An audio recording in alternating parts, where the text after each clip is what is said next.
Many thanks for choosing us. President Akufo-Addo says the government is undertaking rigorous expenditure rationalization and prudent spending to meet conditions set by the International Monetary Fund in order to access the second tranche of the bailout in 6 months. The IMF board last week approved Ghana's request for a $3 billion bailout, resulting in the release of the first $600 million to the Bank of Ghana. But subsequent releases will be hinged on Ghana meeting certain conditions set by the fund, which includes improvement in domestic revenue mobilization. In an interaction session at the ongoing Qatar Economic Forum, the president said the government is very aware of its obligations and will live up to it. Rationalization of our expenditures, the rationalization of government expenditures is something that we have given the assurance. The domestic revenue mobilization is absolutely critical for us. Already we're beginning to see signs of that. We are the fiscal deficit to come back within the thresholds that we have a law, a fiscal responsibility law in Ghana, which has pegged our fiscal deficits at 5% at the moment is way above that.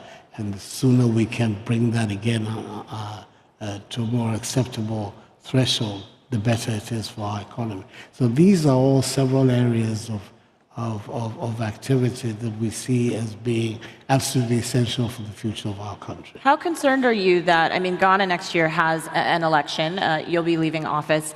Are you concerned, considering inflation right now is north of 40%, there's already a lot that Ghanaians are enduring, that this could potentially hurt your party going into the next election?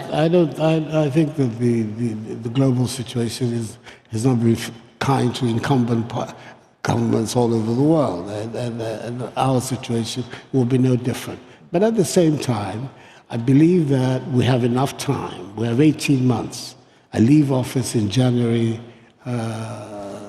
25, which is literally 18 months, 19 months from now, to be able, with a very disciplined approach to the implementation of the IMF program, the repositioning of our economy, to be able to bring some growth back into the economy, some relief back to our population, to be able to convince them that, yes, it's worth them continuing the journey with my party and the new leader of our party, who we'll choose in November this year. Until the IMF bailout last week, Ghana had been locked out of the international market, but the policy credibility provided by the fund means reopening of the market to Ghana. But despite the risk of further piling of debt, President Akufo-Addo says Ghana will go to the market to borrow. We went in July last year, right, and it has taken us July to May to secure a program. We had a staff level agreement with the fund in December. It's a relatively quick period. And finally in May, we've secured the fund. What do you attribute the delays to? I think it's the usual negotiations with the IMF. They take time. And in fact, the 10 months which has been involved in the Ghanaian program is one of the fastest on record. There's a whole lot of stuff that you have to go through in terms of exchange of data, the negotiations, making sure that the macro indices that you are looking for are in the right direction. All of these are the ones that consume the time. But nevertheless, it's over.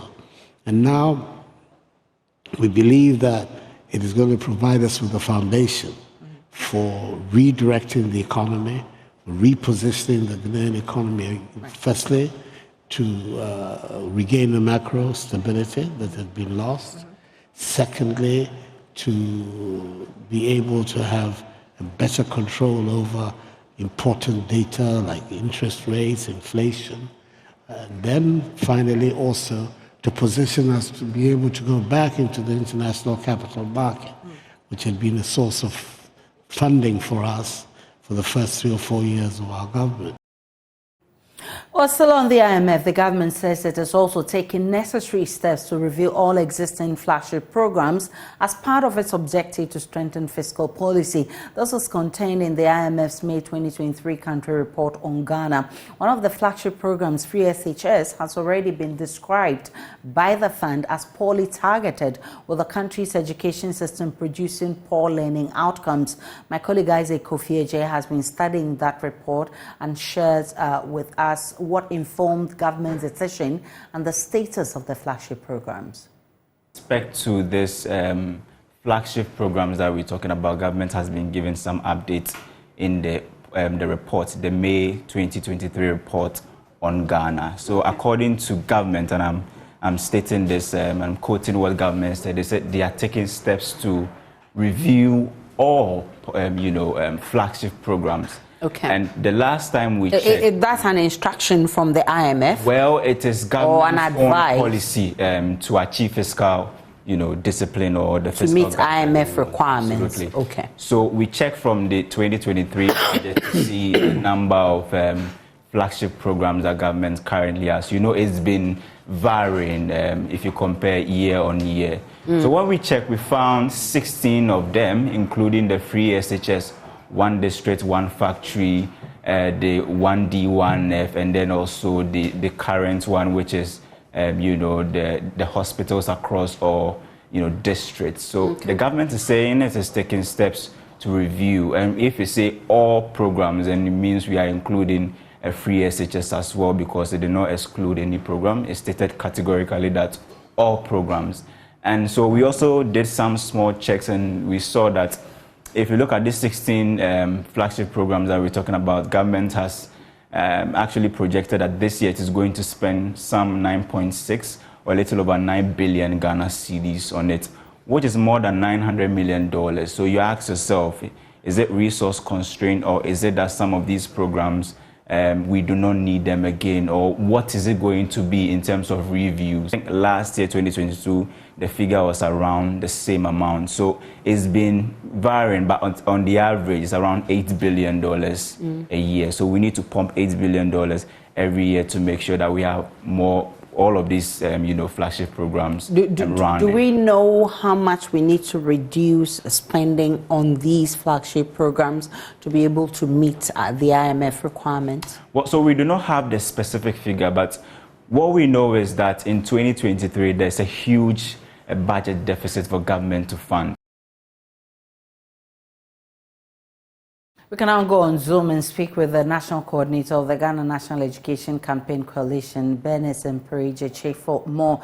I'm grateful for your time, Madam. Your organization was among a number of CSOs that had petitioned the IMF board regarding expenditure cuts in the education sector. How does this resolve by the government come to you? Yes, thank you very much for this opportunity.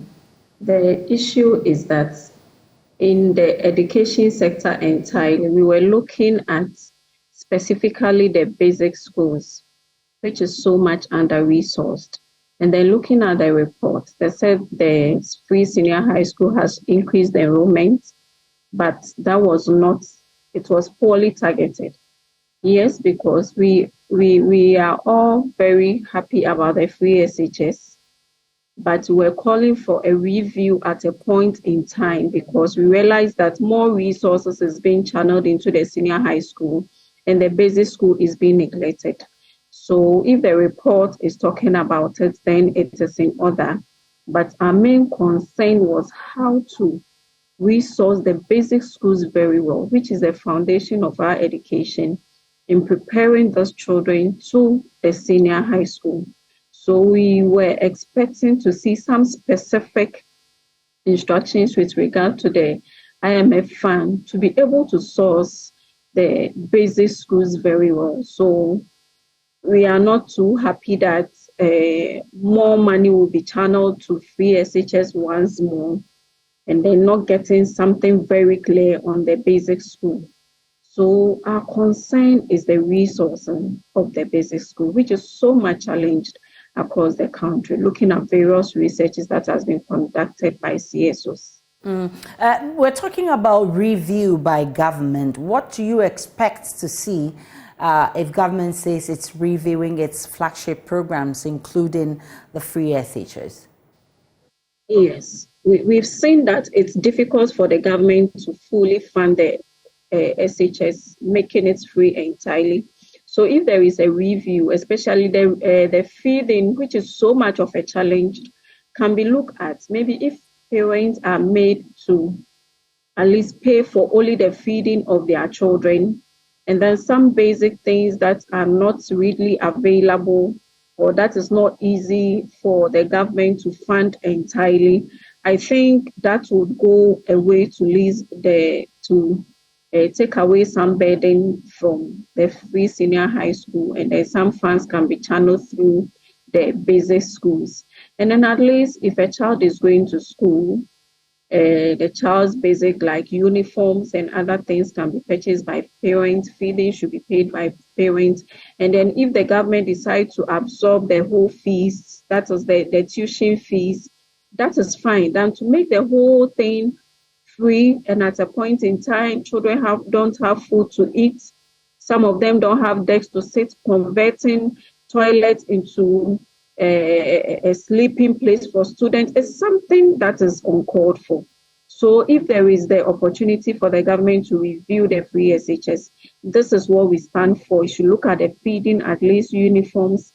Parents should be able to take care of it until at the very right time when we realize that the government has made enough finances available to make it entirely free. Benez, I'm grateful for your time. Benez Mprejiche is National Coordinator of GNET. To other